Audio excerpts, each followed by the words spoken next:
Alayaa ekeraa guyyaa 18 ji'a tokkeessoo bara 2015 ekeraa goota Oromoo irraa lakkoofsa sanduuqa poostaa miliyoona ekeroota Oromoo ilmoo Oromoo biyyarra jiranii fi lakkoofsa sanduuqa poostaa miliyoona 50 Oromiyaa amma lafti dayyaa lafaa barii barraaqa edarafee hin bulle kanaafuu xalayaa kana lammii kootiif barreessuuf dirqame isinaa dhaqqabu nagaan koo biyyoo awwaalchaa keessaa akkam jirtu yaa lammii koo jaaladhee isinirraa adda hin baane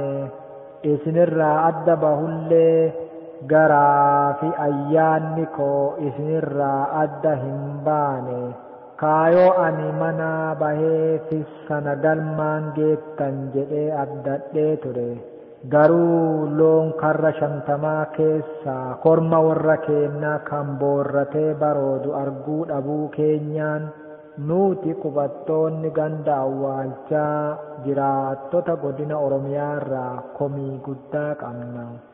Amma mee dubbii biraa dhiisee gara dhimma kiyya ijootti haa deebi'uuti. Yaa lammii kiyya isin maqaa nama jiruu dhiisaati. Maqaa ekeraa nu balleessitane. Biyyoo nutti tuulamtee jirtu caalaa. Kaayoo nuti irratti wareegamme ka isin lafatti tuultanee achitti roobniiti aduun balleessaa jiranuufi karirmi yookiin rimmeen nyaataa jirtu nutti ulfaattee jirti.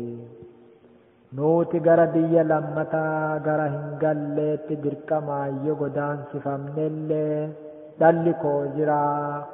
Ergamaa fi galma koo kan galmaan naaf gahu ilmaan dhalchee jira jedhee osoo dhaadadhu osoo ani ilmaan qaba jedhee taa'u gariin galtuu garii hattuu fi gurgurtuu ta'uun ciniif injijjii Oromiyaa irratti taate.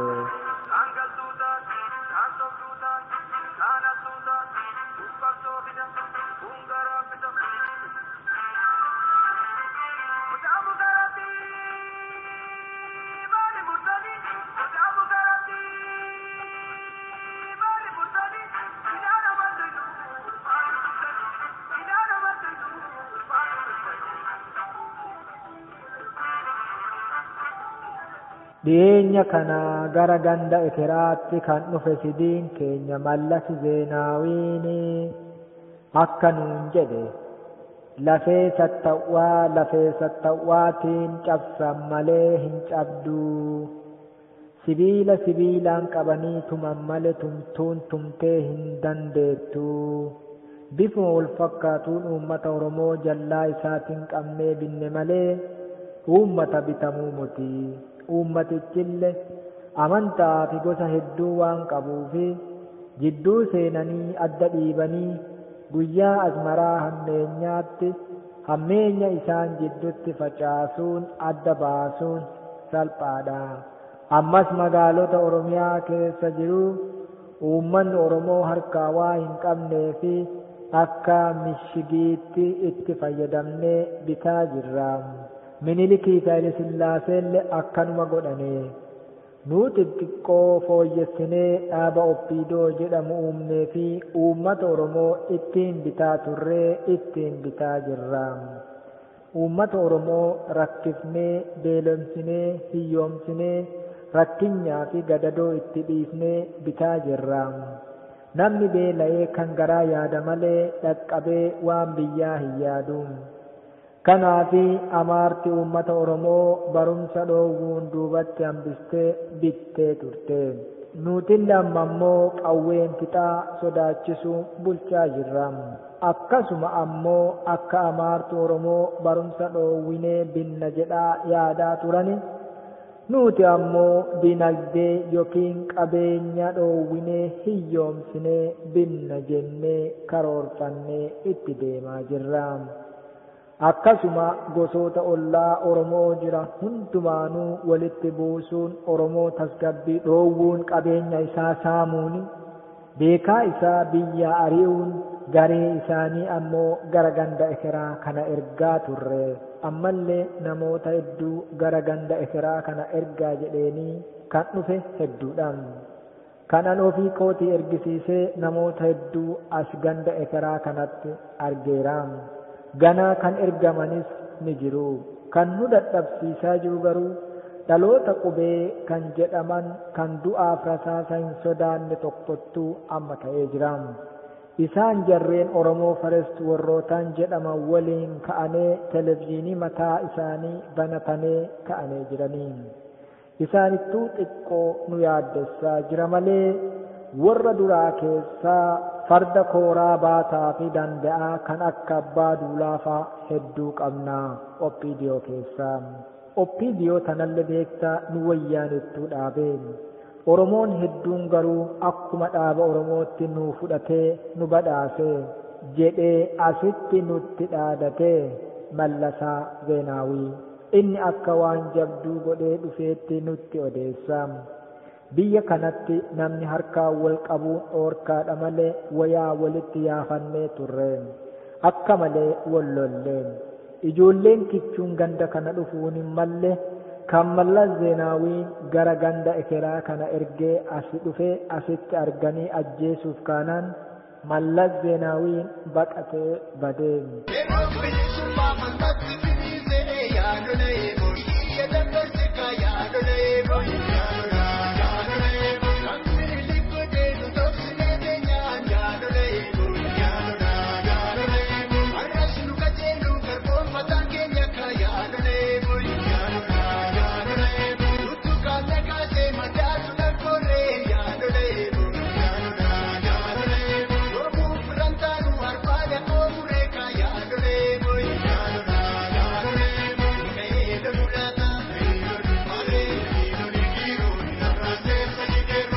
Yaa Oromoo biyya gubbaa maaliif nu qaanessitanii? Maaliif meeshaa diinaa taatanii diinaaf karaa bantanii? Maaliif akka muka qottoo jallattanii lammii keessan fixxanii? Maaliif seenaa dagattanii? Maaliif abbaa garaa taatanii? Maaliif garaa irra hin ciittanuuf maaliif garaan isin irra ciisaa? Iyya saba kootuna punta gararraa ochi mako kutu luka mokatise ani makuparara ani makuparara ani makuparara ani makuparara. Maaliif diinni maagaaf minni ta'ee garaatti isin galee nyaphii isin dhoowwamu? Maaliif heexoofaan nuti duraan dhugaa turre isin dhuguu sodaattaniin? Maaliif maagaaf minni dirretti buusaa deemtanii? Maaliif oolni badamni itti jedhee isin arrabsaa? Seenaa sin gaafataa barri kee waggaa 70 hagam dheerattu 80 jallinaan yeroon kee maaf dhumaan gorseenaan waa'ee kee maal himaa? Shanarra waan nadhii kan garaa maxxannee beekotaa hin taanu lammi ganee. Nyaadhu imaana dhalootaa nyaadhu sanaan na gaafata nyaadhu lafee abboota koo nyaadhu na abaaralme. Isinirraa abdii kutuuree ilma dhalchuu yoomii firee? Imaana abbaa nyaadhu eenyummaa koonda agadhu nuweetan bada malee biyya koormaa laatu ilma dhalchuu yoomiti du'anii isin galanii ilma gamnaa kanaafi ajjeesaa dibatuufi booree abaafatu. Gujiirraa Girjaa Biilaa fi Annaasorraa kaasuure, Booranarraa Dooyyoo Boruu kaasuure, Arsiirraa Leenjisoo Diiggaa kaasuure, Ituu Humbanarraa Elemoo Qilxuu kaasuure, Maccarraa Abbishee Garbaa Oliiqaa Dingilii fi Caalii Shanoo kaasuure, Tuulamarraa Taaddee Birruu fi Agariifa kaasuure, Walloorraa Warqituufa deebisuure.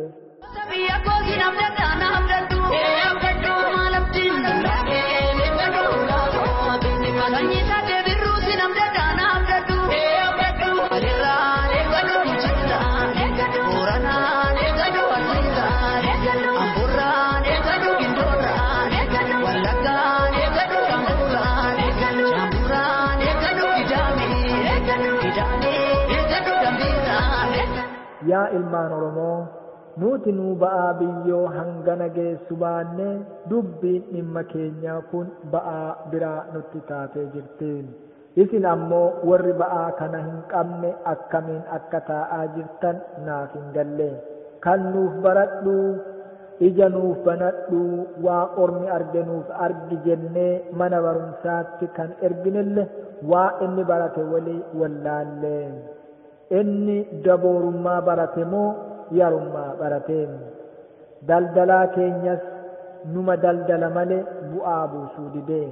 Akka ormaa garaa hidhadhu uqqubii galii bu'aa lafa buufadhu yookiin bu'aa lafa godhadhu jennaan wayyaaneen hiyyummaaf beela itti ajajjee otoo dhoowwitee. Qonnaan bulaa keenyallee wayyaaneen tokko shaneen ijaartee guyyaa mara abbaa ollaa bira dhaqaa achitti waa mootummaa keenyaa mari'adhaa jetteeni yeroo midhaan araman dhooggitee midhaan qonnaan bulaa keennaallee aramaan liqimsee beelli biyyatti hafarsaa jira.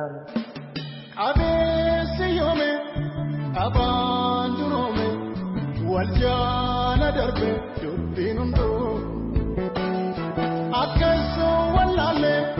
Wangoonus namne taaneetu jirra gidduu yartuutu kolfa edduun hin bu'a gattaa ol ka'e jiraaf deemachi malee numeera baay'ee keessaa madaa'e.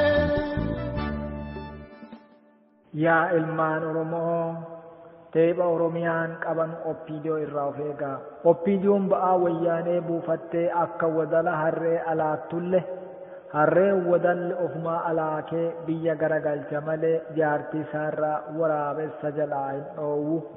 Jalqaba Oppiidiyoo kanaayyuu kan hundeesse akkuma mallas ganda ekeraa kana dhufee nutti himettu isaanumatti hundeesse bu'aa mataa isaaniitiif hundeessame. Malee bu'aa uummata Oromootiif hin hundeessine.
Yaa uummata Oromoo, dubbiin biraa dubbii magaala Finfinneeti.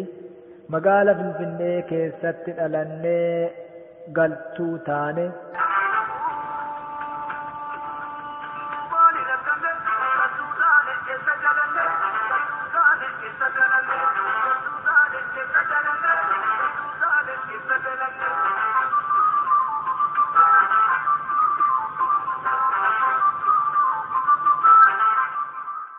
Ormi ammoo amma dhufee nu kolaasee abbaa itti ta'e banne salphanne kan har'aaf jedhe kanumaan raawwachuu fedha.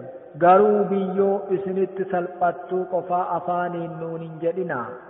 Maaloo dhaaduu Mallas Zeenaawii asi ganda ekeraa kanatti nutti dhaadachaa jiru kana nurraa salphisa. Ilmaan dhalchuu yoomiif maaloo ergaa kana aantee keenya hundaaf akka himtu abdii qaba. Xalayaa gara biraatiin hanga wal agarrutti gurri waan aaganu haa dhaga'uuti. Aantee kee ekeraa. Gadi koo yoomnarraa fagaate sammuun koo boqotaa. Araarri kee biyya kooti ta'e aduun nagaa sanyii kooti bari'ee yooman arga laata. Yaa uumaa fuula keessa agaruu carraan galalumaa yaa rabbi dafii nu birmatu hawwi keenya guutii bilisummaa.